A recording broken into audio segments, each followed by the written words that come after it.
with senior alternate captain Stevie Moses of the Wildcats here. Stevie, first thing I have to ask you, what it's like to score 4 goals in a game once before we get to doing it twice. Yeah, it's certainly a lot of fun. I love scoring goals. I think everyone does, but it's something that I really work on. It's something that I know I need to do for this team. So to be able to score 4 in a game is a lot of fun for sure. All right, now, when you did it again, were you realizing as it was going on in that game against Dartmouth that I may do this again? You know what? When I got one early in the first, you always think, okay, this, you're feeling pretty good, and you're trying to get the puck to the net even more. And then I got a second one real quick early on in the second. I think my first shift in the second, and then you start thinking maybe you can get the hat trick. And once I had 3, I knew that 4 was probably, going to happen. So it was good to finish it off. But I think the second one was a little more special, being against an in-state rival and having it not be such a blowout too. You've been scoring goals for 4 years for the Wildcats here. Has it been a quick ride knowing that this is the senior campaign?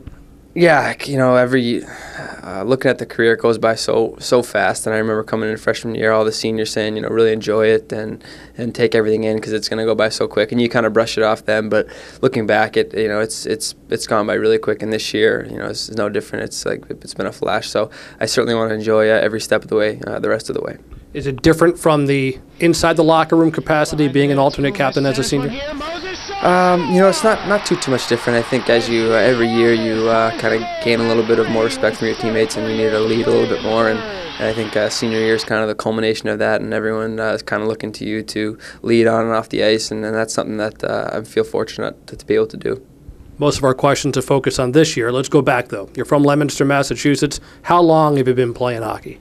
As long as I can remember. I think my first time on the ice maybe 4 or 5, and then by 6 and 7 I was playing on a team, and then from by the time I was 8, 9, and 10 it was a full lifestyle. So it's been a huge part of my life, huge part of my family's life for as long as I can remember, and it's something I would definitely not change for anything.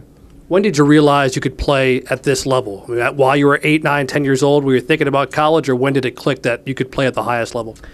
I don't know. It's always been a dream, and I guess kind of dreams slowly kind of become a reality. I think I just always worked hard, and I always liked it a little bit more than everybody else. I wanted to stay on longer and play more and play as much as I could. So by the time I was 13, 14, I knew that there was maybe a chance I could one day play at a place like UNH, and I think I committed here when I was 16 years old. So at that point, I knew that it was something that maybe could be in my future for a while.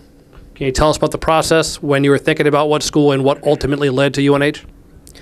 Yeah, I had a really good relationship with Scott Bork right away. He was one of the first college coaches to talk to my father and I, and it was a great experience. I loved coming to the school. I loved the coaches. Like I said, I loved the atmosphere here. The games that I visited was unbelievable. So it was kind of a no-brainer for me when it was all said and done. I couldn't be more happy with my choice.